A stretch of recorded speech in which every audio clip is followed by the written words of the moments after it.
PN mahu budaya beratur panjang untuk menerima bantuan ini sepatutnya dihentikan.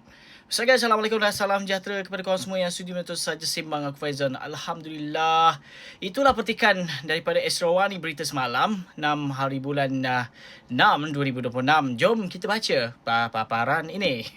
Okey, berita semalam di Esrawani, Perdana Menteri Datuk Seri Anwar Ibrahim menegaskan komitmen Kerajaan Madani untuk menamatkan amalan kuno yang merendahkan maruah rakyat, termasuk budaya memaksa golongan memerlukan bantuan beratur panjang demi mendapatkan pengagihan bantuan kewangan. Aku rasa dah begitu lama dah kan sejak ditubuhkan kerajaan perpaduan ini.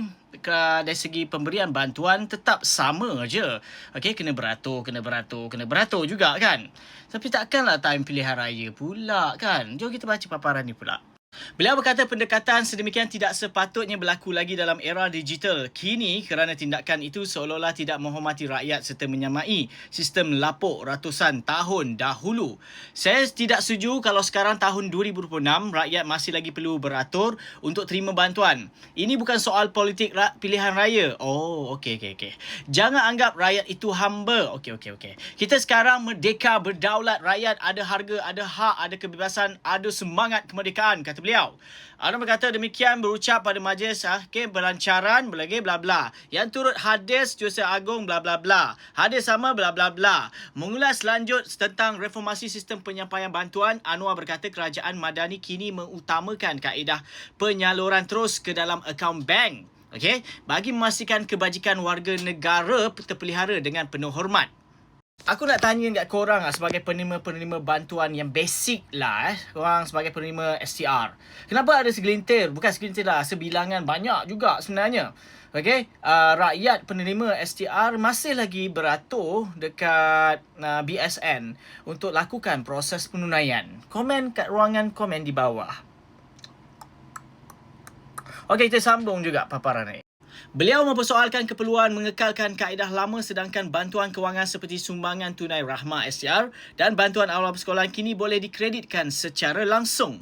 Anwar berkata langkah memasukkan bantuan kewangan secara terus perlu dilaksanakan supaya tiada lagi pihak terpaksa beratur panjang untuk menerima bantuan, sekaligus mencerminkan keprihatinan tinggi kerajaan terhadap maruah rakyat.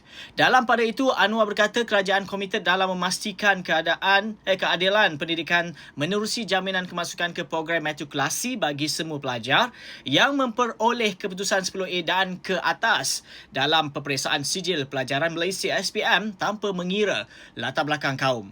Beliau berkata langkah itu diambil bagi menghargai pencapaian cemerlang anak-anak tempatan sekaligus menepis dakwaan pihak tertentu yang cuba mempolitikkan isu berkenaan demi kepentingan politik sempit. Okey, menurut Anwar, keputusan memberikan jaminan tempat di matrikulasi kepada semua pelajar yang mendapat 10A tanpa mengira kaum telah dipersetujui secara bersama oleh semua wakil parti dalam mesyuarat bla bla bla. Okey, so apa lagi aku nak baca? Tak ada. So, apa kata korang dalam hal ini? Seharusnya perkara ini telah dilaksanakan sejak permulaan pemerintahan PKR ataupun PS ataupun kerajaan perpaduan.